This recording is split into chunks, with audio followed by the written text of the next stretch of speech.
Assalamualaikum warahmatullahi wabarakatuh. Salam waras, salam akal sehat, salam perubahan. Jumpa lagi Bang Prabu 01. Sebelum kita lanjut, apa yang akan Bang Prabu sampaikan seperti biasa, biar Monas kelihatan di Gambir, seruput dulu kopinya.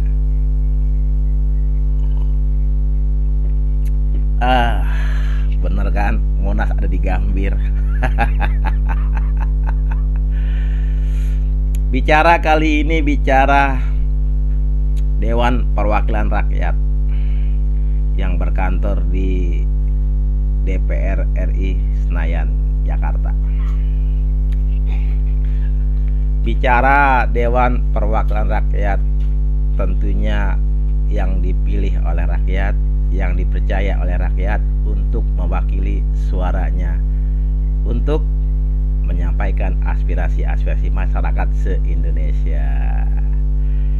Masyarakat sangat bermimpi, wah, halu tingkat tinggi, buat imajinasi tingkat tinggi ketika mereka datang membawa aspirasi, membawa pendapatnya, membawa sarannya, masukannya, yang sampai saat ini, kemarin sore, kemarin malam, masyarakat tidak pernah diterima. Selalu dengan berdemo, dengan aksi di depan gerbang rumahnya sendiri, di depan gerbang rumah rakyat, di depan gerbang Dewan Perwakilan Rakyat. Coba itu, di rumahnya sendiri nggak bisa masuk. Rakyat datang hanya membawa diri, membawa napas, dan membawa pendapat yang ingin disampaikan pada wakil-wakilnya. Tapi apa yang terjadi? Belum ada wakilnya nerima. Dan berlarut-larut berhari-hari selalu seperti itu. Ya, ketika ada aksi, ada demo, itu depan gerbang tuh, depan gerbang pintu rumah rakyat, itu udah kayak lagi di medan pertempuran tuh. Saya kalau lihat film-film zaman dulu tuh, ya, penuh dengan penjagaan dan lain sebagainya. Ya lihat sendirilah, usah cerita.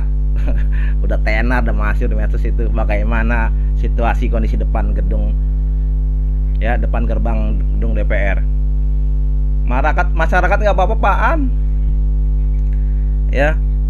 Etisnya paling tidak terima, nggak bisa terima semua, dalam minimal perwakilannya diterima dengan baik, untuk didengarkan aspirasinya, diperjuangkan aspirasinya. Jadi enak, slow, simple, tenang. Masyarakat luas yang lewat juga nggak terganggu dan lain sebagainya. Ini pemikiran saya, orang bodoh yang sekolah nggak tinggi, karena sekolah saya lantai 1-2 paling tinggi, ya, nggak pernah tuh di atas 3. Ya, harusnya seperti itu. Setiap ada aksi di berita-berita, lihat deh, nggak pernah ada diterima. Bisa diterima paling terhitung dengan jari. Katanya rumah rakyat, katanya wakil rakyat, kok rakyat datang nggak diterima, kok cuman di luar doang, keluar capek berjuang. Harusnya diterima.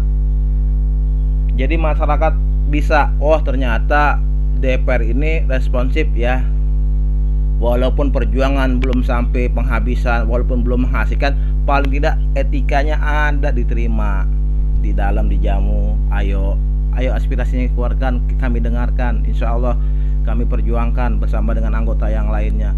Minimal kan begitu. Kita bicara, saya pribadi bicara nggak terlalu jauh ke belakang. Kita bicara 14 Februari sampai 1 Maret aja. Karena kalau dibicarain nggak cukup durasi, cuman 10 menit, 20 menit. Ya. DPR kemana? Dari tanggal 14 Februari sampai 1 Maret. Terlalu banyak bungkam, terlalu banyak diam. Ya. Sekalipun ada yang berbicara 1-2 dan orangnya itu-itu aja terhadap keadaan yang terjadi di bangsa kita setelah bahari pencoblosan. Metro TV sudah berpaling lalu menyampaikan 8 sentimen negatif atas dugaan kecurangan pemilu. 75% masyarakat memberikan sentimen negatif. Belum 8 hal lainnya. Nggak perlu saya kupas di sini. Tonton aja. Udah ada. Ya, saya rakyat kecil berharap anggota dewan lebih elegan, lebih beretika, lebih beradab, lebih mengerti, lebih memanusiakan masyarakat Indonesia yang memilihnya, yang mempercayakannya untuk mewakili suaranya. Jadi nggak ada demo-demo besar atau lain sebagainya. Kalau tuh orang datang banyak, tapi kalau diterima dengan baik seperwakilannya, hingga tidak akan merubah suasana yang ya nggak enak lah. Saya juga kurang senang sebenarnya aksi-aksi seperti itu. Tapi masyarakat harus kemana? Ketika sudah mentok sana sini, terakhir DPR. Kalau DPR seperti itu, ya gimana juga?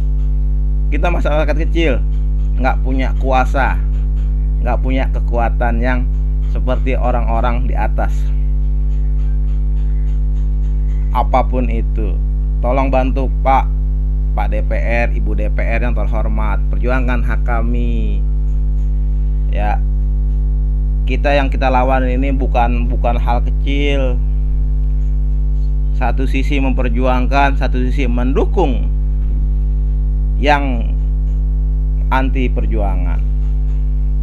Kita tidak bicara kemenangan 0102, kita bicara keadilan. Negeri ini berdasarkan hukum, negeri ini punya hukum, betul sekali. Namun negeri ini tidak punya keadilan sosial bagi seluruh rakyat Indonesia. Paham sampai sini? Saya hanya orang bodoh, orang kecil, miskin, gembel, nggak bisa berbuat apa-apa lebih jauh. Saya hanya bisa menyampaikan suara saya lewat media sosial ini, lewat YouTube Hobong Song Jikir. Ya, kami nggak bermimpi yang jauh-jauh, kami hanya menginginkan keadilan yang merata. Jangan cuma bikin keresahan di masyarakat. Buat kami bansos meresahkan masyarakat. Apapun itu namanya bansos, meresahkan masyarakat. Yang terjadi di bawah tidak ada pemerataan, bahkan ketimpangan yang sangat tinggi. Hal terkecil tingkat RT dihitung